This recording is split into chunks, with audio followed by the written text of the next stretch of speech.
Nunod sa nagsaka nga kaso sa mga tao nga nagpositibo sa coronavirus 2019, nagadi ang mga local government units mipatuman og mga lakang sama sa pagdeklarar og community quarantine.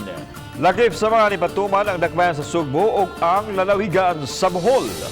Samtang curfew, hugot na gagipatuman. Ang detalye sa report ni Chelo Valiena. Nunot sa kamanduan sa mayor, kinatibuk ang syudad sa Sugbo gipaubos sa community quarantine. Ang quarantine nga mula na hangtod Abril 14 naglatid sa mga lakang aron masiguro nga dili mo katap ang makamatay nga coronavirus disease. Lakip sa mando ang pagsirado sa tanang pantalan nga ubos sa dakbayan, gidili na ang pagsud niini. Pagpatuman og curfew, sugod alas 8 sa gabi hangtod alas 5 sa buntag.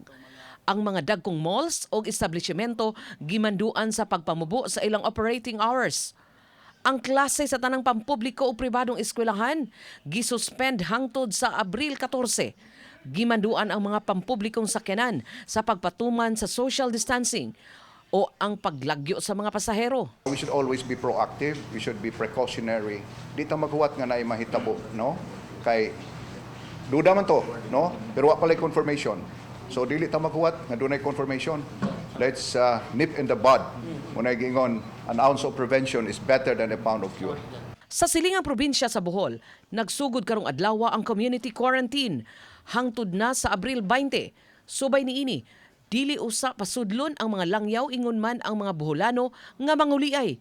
Subay sa moong kamanduan, nakaalerto na ang nagkadaiyang ahensya sa gobyerno. Wala tayong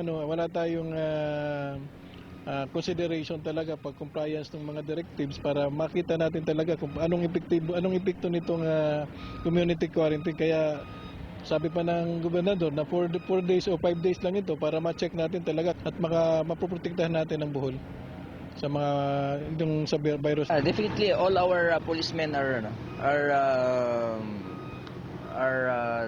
on full alert right now. I've directed all chiefs of police na may mga ports. Babantayan yung mga sasakyan natin, yung mga boats na carrying passengers na hindi na sila pwedeng dumaong or pumasok ng Bohol. Sugurog mga adlaw, ipaubos na sa state of calamity ang probinsya sa Negros Oriental. Tanang agianan, pantalan ug airports, pasiradan. Gawas sa mga residente, health workers, kapulisan, AFP, adunay health emergencies ug magdala sa mga gikinahanglang supply, gidili una sa pagsud sa probinsya. Laing mipatuman sa quarantine ang dakbayan sa Ormoc sugod kagahapon hangtod sa Marso 31. Base sa mando ni Mayor Richard Gomez, gidili ang pagsud sa Ormoc via land travel. Apan ang mga muuli ay sa Ormoc gikan sa ilang mga trabaho pasudlon kung makapakita og proof of employment og proof of residency. Gisuspenso usab ang tanang klase sa maong dakbayan. Likyan usan nato ang pagpundok-pundok o pagsuroy-suroy. Atong ahagon atong mga paryente nga nagpuyo sa mga positibo nga lugar sama sa Manila nga dili usa manguli.